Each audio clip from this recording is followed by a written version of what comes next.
السلام علیکم ورحمۃ اللہ وبرکاتہ۔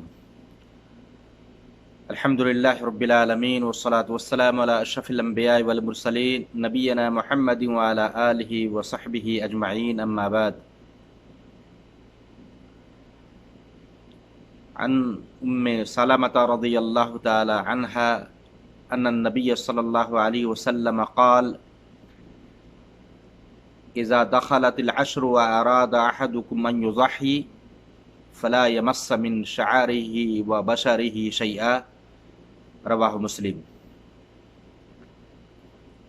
میرے دینی اور اسلامی ساتھیوں، آج کا موضوع ہے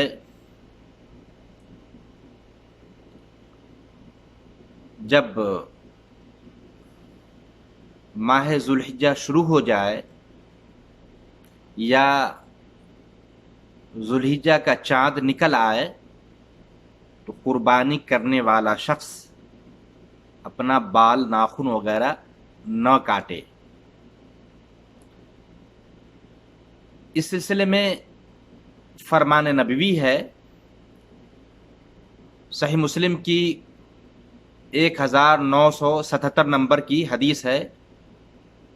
1977۔ ام سلمہ رضی اللہ تعالی عنہ بیان کرتی ہیں ان النبی صلی اللہ علیہ وسلم قال، کہ نبی پاک صلی اللہ علیہ وسلم نے فرمایا: اذا دخلت العشر، جب ماہ ذوالحجہ شروع ہو جائے، واراد احدکم ان یضحی فلا یمس من شعرہ وبشرہ شیئا، اور تم میں کا کوئی شخص، کوئی آدمی قربانی کرنا چاہتا ہو، قربانی کا ارادہ رکھتا ہو،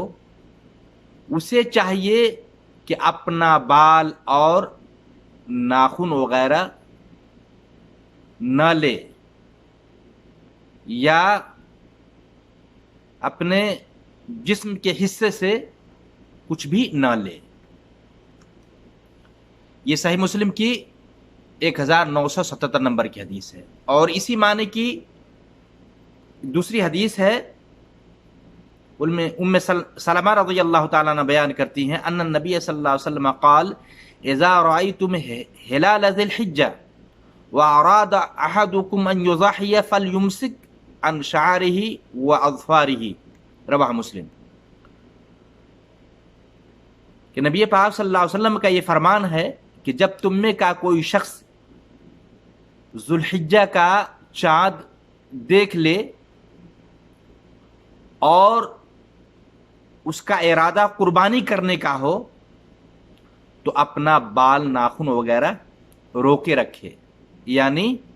بال ناخن وغیرہ نہ تراشے، نہ کاٹے۔ میرے بھائیوں، یہ دو حدیثیں آپ کے سامنے پڑھی گئی ہیں، جس سے پتہ یہ چلا کہ قربانی کرنے والے شخص، ان پر ضروری ہے کہ ذوالحجہ کے چاند نظر آنے کے ساتھ ہی بال اور ناخن وغیرہ نہ تراشے۔ نبی صلی اللہ علیہ وسلم نے منع فرمایا ہے، چاہے بال میں موچ ہو یا بغل کا بال ہو، زیر ناف ہو، ہاتھ پاؤں یا جس حصے کا بھی بال ہو، نہ کاٹے۔ ایسے ہی ہاتھ یا پاؤں وغیرہ کا ناخن وغیرہ بھی نہ تراشے۔ اب سوال یہاں یہ پیدا ہوتا ہے کہ کیا گھر کا ہر فرد، گھر میں رہنے والے ہر شخص ناخن اور بال وغیرہ نہ کاٹے، یا وہی شخص جس کے نام سے قربانی دیا جا رہا ہے یا جو قربانی ذبح کر رہا ہے جس کے نام سے ہے؟ تو حدیث کے اندر بالکل واضح ہے، وَأَرَادَ أَحَدُكُمْ أَن يُضَحِّيَ کا لفظ آیا ہے کہ جو قربانی کرنے کا ارادہ رکھتا ہو، قربانی کرنا چاہتا ہو، یعنی جس کے نام سے قربانی ہو، اس پر ہے کہ وہ ذوالحجہ کے چاند نکلنے کے ساتھ ہی بال ناخن وغیرہ نہ تراشے۔ ہاں البتہ چونکہ ایک قربانی کے اندر پورے گھر والے شامل ہیں، جیسا کہ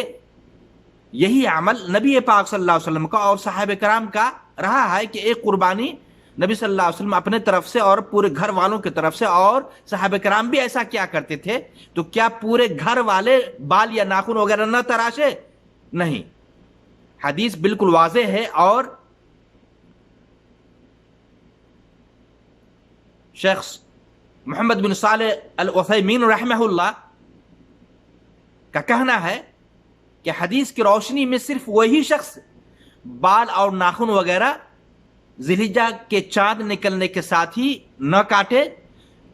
جس کے نام سے قربانی ہو یا جو قربانی کرنا چاہتا ہو۔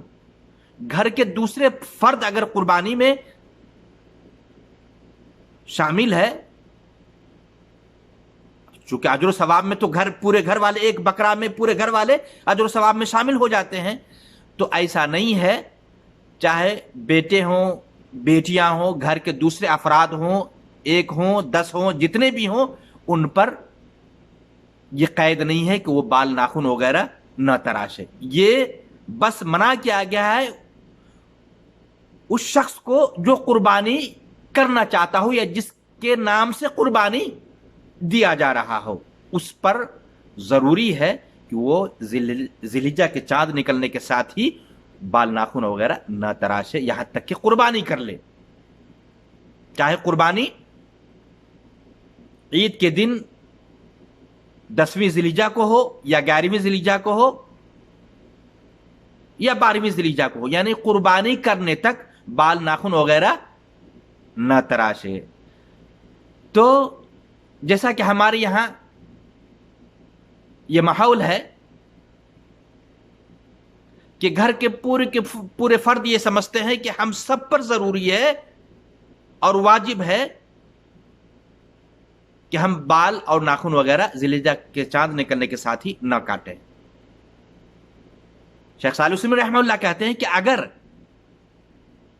پورے گھر والے اس میں اگر شامل ہوتے تو نبی پاک صلی اللہ علیہ وسلم ضرور اس کی وضاحت کرتے اور منع کر دیتے کہ گھر کے سارے لوگ بال ناخن وغیرہ ذوالحجہ کے چاند نظر آنے کے ساتھ ہی نہ کاٹے، بلکہ بالکل واضح ہے، حدیث کی عبارت ہے وَأَرَادَ أَحَدُكُمْ أَن يُضَحِّي، جو قربانی چاہتا ہو کرنا، قربانی کرنے کا ارادہ رکھتا ہو، وہی بال ناخن وغیرہ نہ تراشے۔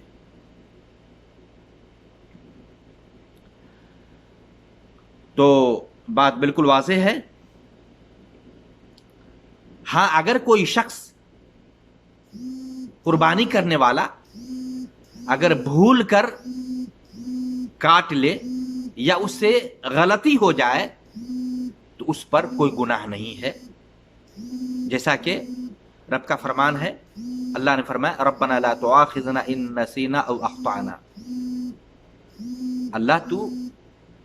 رب ذوالجلال، اے ہمارے رب تو ہمارا مواخذہ نہ کرنا اگر ہم سے بھول ہو جائے یا ہم سے غلطی سرزد ہو جائے۔ اسی طرح قرآن کی دوسری آیت ہے، سورہ احزاب آیت نمبر 5 ہے، وَلَيْسَ عَلَيْكُمْ جُنَاحٌ فِي مَا أَخْطَأْتُمْ بِهِ وَلَكِنْ مَا تَعَمَّدَتْ قُلُوبُكُمْ، کہ تم پر کوئی حرج نہیں، کوئی گناہ نہیں ہے اگر تم سے بھول ہو جائے، تم سے غلطیاں سرزد ہو جائے، وَلَكِنْ مَا تَعَمَّدَتْ قُلُوبُكُمْ، لیکن تم نے دل سے ارادہ نہ کیا ہو، دلی طور پر جان بوجھ کر غلطی نہ کی ہو۔ تو اگر اس طرح بھول سے اگر انسان ایام عشر ذوالحجہ میں، ذوالحجہ کے ان 10 دنوں میں اگر بال ناخن وغیرہ قربانی کرنے والا شخص اگر بھول سے کاٹ لیتا ہے تو اس کے اوپر کوئی گناہ نہیں، کوئی